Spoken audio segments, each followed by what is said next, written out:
Hello, and welcome to My Week in Baseball. I'm your host, Phil Estruth Harrison. You're listening to episode number 20. Recent episodes are published in podcast format on Buzzsprout, Spotify, Stitcher, and iHeartRadio, while all episodes are available in a video version on YouTube. So you have many ways to enjoy the show. Also, you can contact me on Twitter at MyWeekInBball with your feedback and perhaps suggestions for a topic for an upcoming episode. That's at MyWeekInBball. And as always, thanks to Brunjo Productions in Nashville for the intro music created especially for this show. Learn more at brunjo.com. Well, my friends, today we have a special treat for you. A talk with my good friend and Cardinals fan, Mark Ebersold, as we celebrate Albert Pujols and his 700th home run. Of course, we'll also have a timely Blimerick, our blast from the past, and the cap of the day. So let's get right to it. Let me introduce my friend, Mark. Thanks for being on the show today. I'm glad to be here. Thank you, Phil. And we start out with the cap of the day. So today's cap of the day is, and I'll let you describe it, Mark. St. Louis Cardinals. Thank you very much. Traditional St. Louis Cardinals. It's got the red brim, the red body, and the red button on top, and the standard STL scripted logo on the front in white with the kind of black edging. Perfect traditional Cardinals cap. And they're still using the blue. I enjoy the old blue uniforms. So, yeah. Mark, I kind of caught you off guard today. I've been trying to get you on the show for a while. I owe you. We're former coworkers, and we used to talk baseball over our lunch breaks and so on in the past. And today, Mark texted me, reminding me that Pujols had hit 2 home runs last night, which would have been September 23, 2022. 2 home runs for his 20 and 21st of this season to put him at 700. The 4th player in history. The others are Babe Ruth, Hank Aaron, and Bonds. So an amazing accomplishment, a great career. And it's just fun to have you on the show today, Mark. So thank you. What are some of your memories? Share some of the things that... Every time I wanted to go to see St. Louis, Albert was always hurt, never in the lineup. I would pay lots of money, and he was either not playing or whatever. He wasn't in the lineup. So that's one of my first memories about Albert. But I didn't realize, and I think we always knew we would see someone special. It was special. It was just something different. And I'm not going to lie, I spent a lot of money. Nope. And we would always be looking, Albert's not on deck. Disappointing when you go to a game and the player you really wanted to see is out that day. So that's my first memory, by the way. So did you ever get to see him play live? Yeah, I did 2 times. And it was awesome. And he went over every single time over. But you know what? That's the epitome of baseball. It was always when the Astros were in with Bagwell. Mm-hmm. When the Astros were really, really good, that was probably my fondest memories. I did not like the Astros. Bagwell, Biggio, come on. Berkman, it was a murderer's row. So it was like, we can't win. We can't win. So other memories about Albert. So you did see him play at a couple of games. Both games were offers. Has he been a favorite player of yours? No, I was always a Scott Rolen fan. Scott Rolen and kind of the old school. And I went back to my dad. And baseball was always a family thing.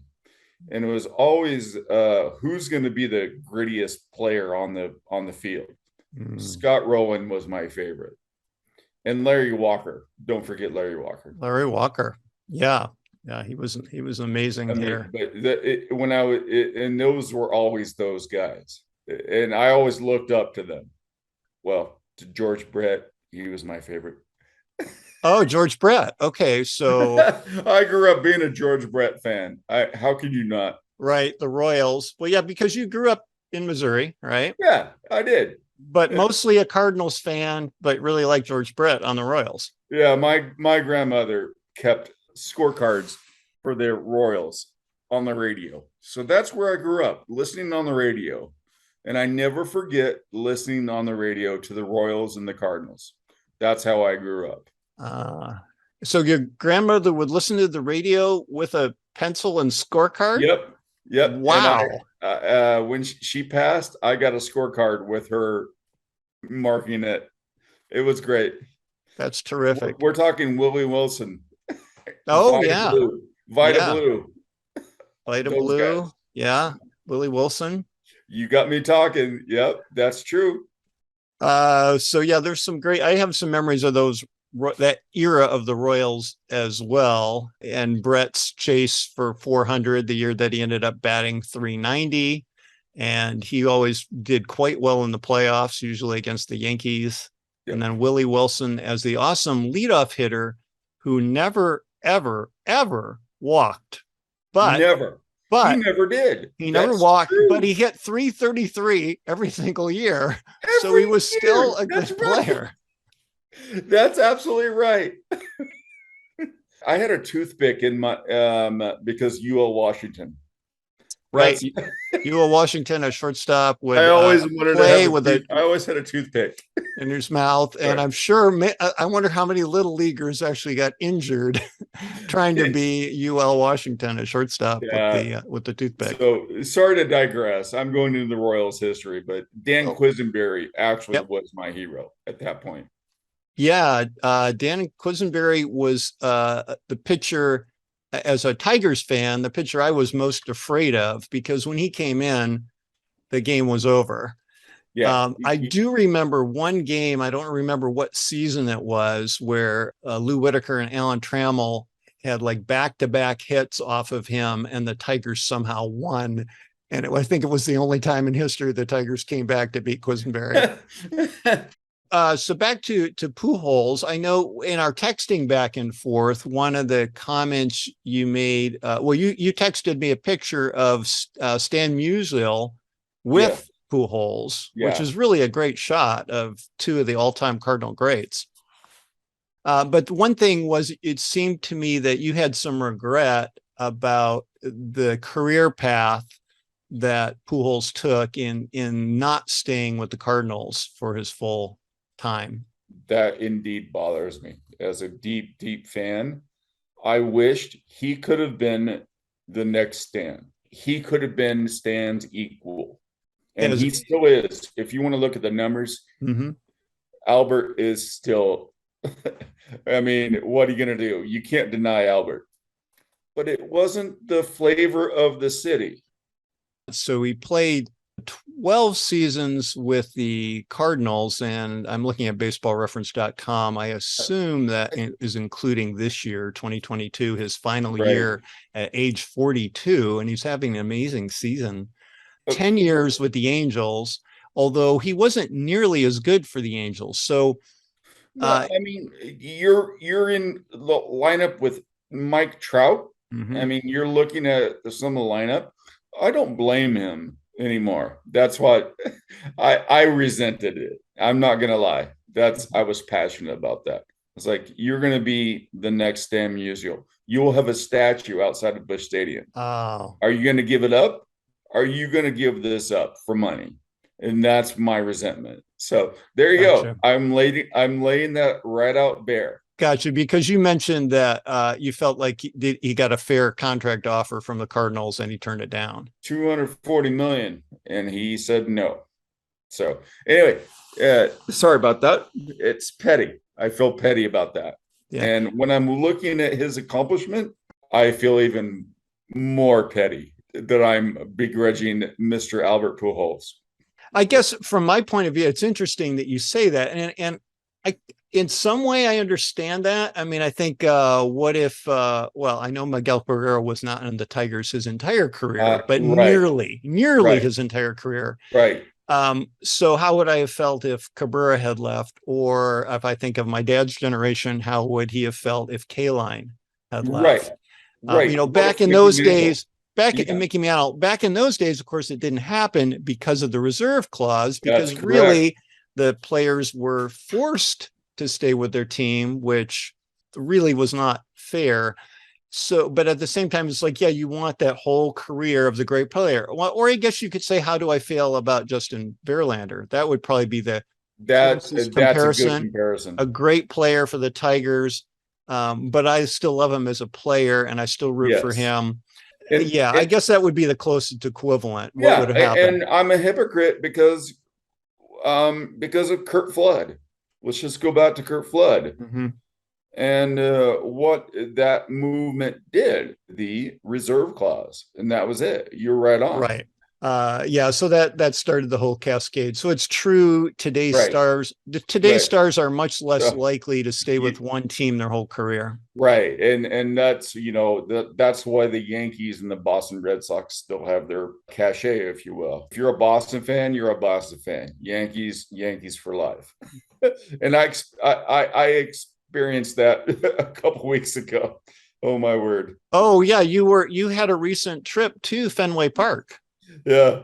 And I have never felt more at home. Those are nice people. I wanted to hate them. Now, see, I know some of our listeners will appreciate this because I do have some people on the fantasy league I play in who are from Boston, and you may have listened to one of the interviews earlier this year with one of those people. So they're going to be happy to hear that. The nicest people I've ever met. I mean, I felt really, really welcome. So thank you to Yeah, anyone who's listening. Boston was great. yeah. So what are your memories from that Red Sox game? I felt like I was in heaven. I've been to Yankee Stadium. I've been to the old Yankee Stadium, and it was a dump. It was falling apart, but I felt like Fenway was just a church. It was my Mhm. church. If anyone's seen Ken Burns baseball, you get it. That's how I feel. And my whole family, that's how we feel. Baseball is our church.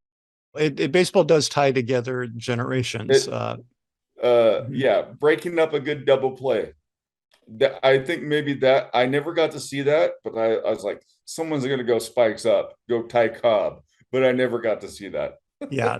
Now that has changed since the rules, and probably for the better to prevent injuries. Yeah, the memories that I got was really, really nice.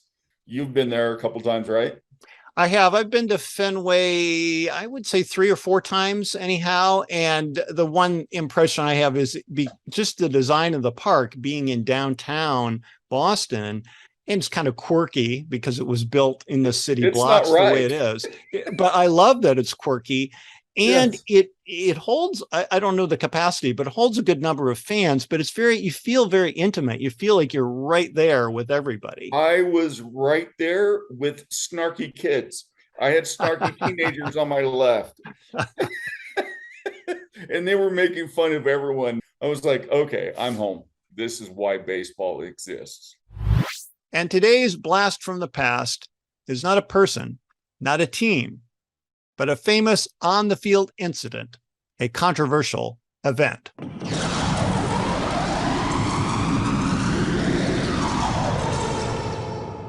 So I'm going to take you back to ask about some of the favorite games you remember growing up. What's the first game that you remember either attending or that maybe you saw it on television even, but the first game where you suddenly had an awakening about what baseball was?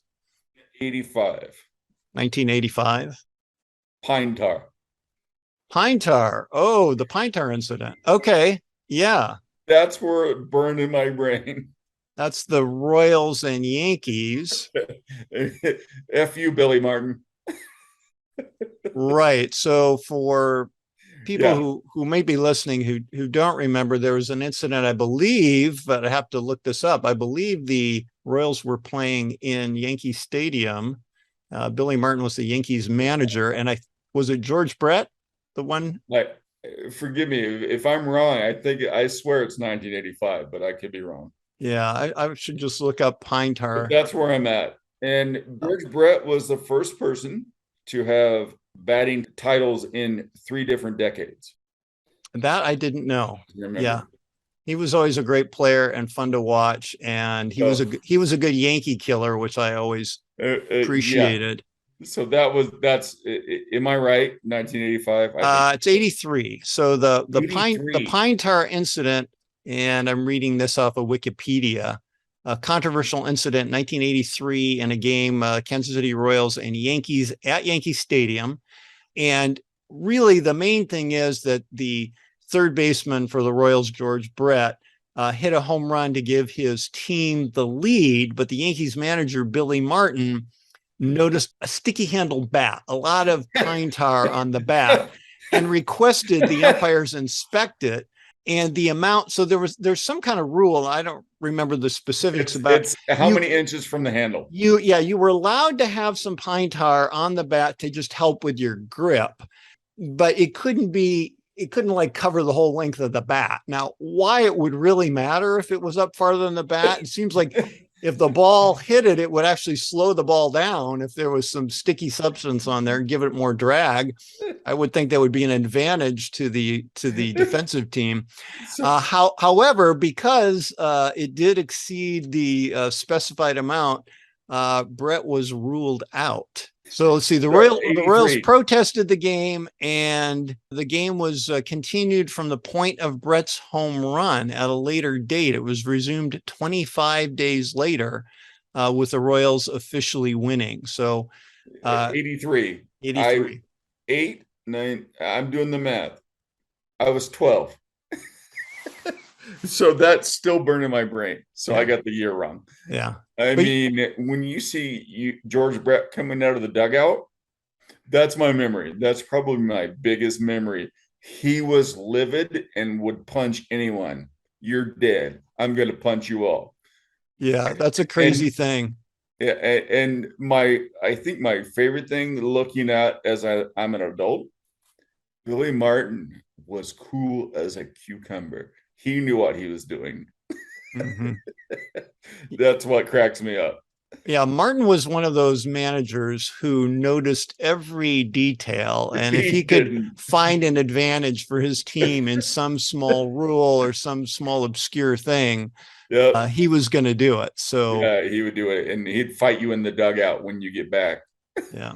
So that's the best part. So I think that's my first memory about baseball. How about the first game that you went to? First game? You know what? College. We didn't have a lot of money growing up, so I went to St. Louis and Kansas City with my friends. So I was always a bleacher creature in the old Busch Stadium. Okay. So sitting in the bleacher seats, the ones that didn't have the backs. Oh yeah. I didn't have any money. I was a college student. I had $5 to my name. Mm-hmm. But it's still my best thing, my best memory. I would not replace it for the world. I think my friends piling into a van or a car and just caravanning to go see a baseball game. That's my best memory, by the way, Phil. Going to see a baseball game with my friends. Yeah. That was the best part. You got beer money? Nope. You got a couple bucks for gas? Nope. Let's go. Yeah. So that's my memory. I have a memory like that in college. So I went to college not far from Detroit, in Ann Arbor, Michigan. And some friends and I, opening day would have been usually the end of March. And we took the day off from class and piled in somebody's car. I don't remember whose it was. And we drove to Detroit and we took the wrong exit and we got lost. And we had to stop at some fast food place for directions, but we finally got there. And I remember we sat in the bleachers. It was the same thing, not much money, poor college student. We sat in the bleachers, deep center field, couldn't see much from out there. It was cold because it was March. And the one thing that I don't remember who the Tigers played that day, but the one thing I remember about the game is it was like a 0-0 game through about the fifth inning. And I finally said, "Hey guys, give me a few bucks. I'm going to go down and get us some hot dogs or whatnot." And this was back before they had video monitors. So if you went back into the concourse to get the dogs, you could hear the crowd, and you could kind of peek over the heads of people in the distance, and you might see a little bit of the field, but you didn't really have the big video monitors showing you what was going on. And so while I was getting hot dogs, the Tigers scored, I think, 5 runs and ended up winning the game, but nothing else happened the rest of the game. So I missed the whole thing. So I think that's one of the best stories. That's what I loved about baseball. I mean, that's my favorite thing about baseball.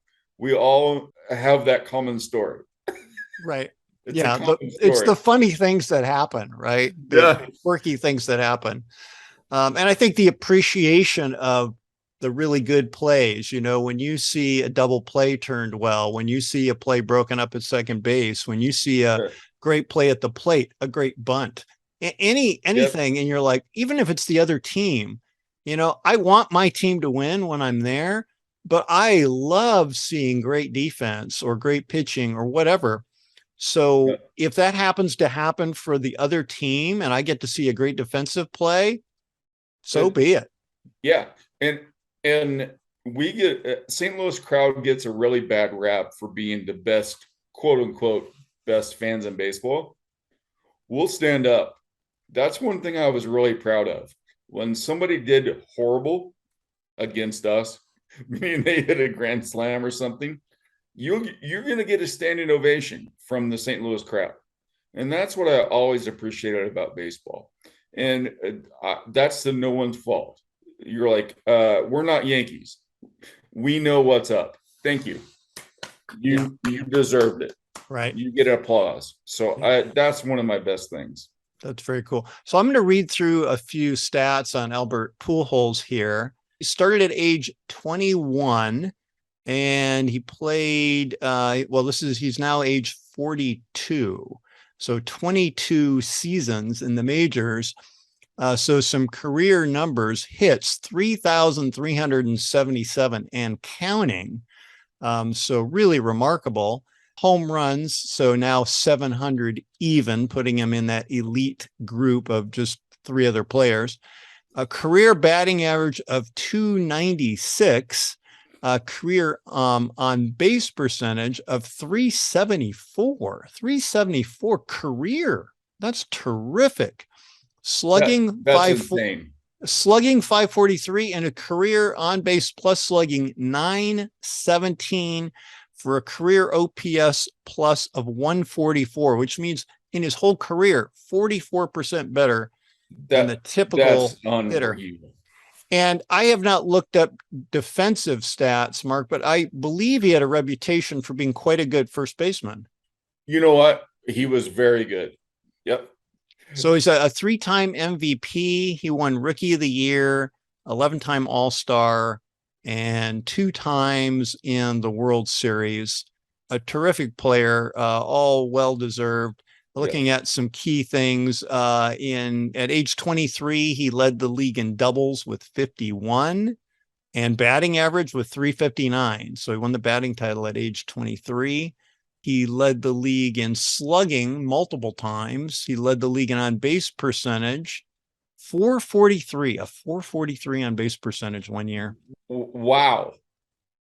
I mean, that's it. It's almost half the time, right? You're reading this and my mind is getting blown. 47 home runs, led the league in 2009. He again led the league in home runs with 42 in 2010. Led the league in RBIs with 118 in 2010. So just some terrific things. He also led the league in grounding into double plays multiple times. It may be that he's not especially speedy, which is probably true as a first baseman in DH. I can tell you stories about that. But the other thing is, it also means he's batting a lot with runners on base ahead of him. So he's probably batting in a key part in the lineup, which means a double play is more likely. That's right. But yeah. That's exactly right. But you have a story about slow base running? Do you know how many times Albert blew by Jose Kindo? Oh, Kindo was the third base coach. He would blow by and try to steal home. Albert got thrown out so many times. You mean like from second trying to score on a single or something and get thrown out? Oh, no, Albert, no. So, but if that's the worst thing you could say about Albert, so be it. But it was entertaining. He was an aggressive base runner, maybe too much. He was very aggressive. So, but I remember being with my friends talking about it online because we have watch parties. No, Albert, no, no. So, if that's the worst, you can talk about. That's fine. Sorry, keep going because Albert his resume is awesome. Yeah, those are the main things I probably would point out. Terrific career. So in honor of Albert Pujols and his home run achievement, we have today's Blimerick, our baseball limerick that we have every broadcast. So here we are, a tribute to Albert Pujols. Albert Pujols, 700 he hit, joins an exclusive club of close-knit. Stars Hank Aaron and Babe Ruth, Barry Bonds, yes, it's the truth. A first ballot Hall of Famer, that's it.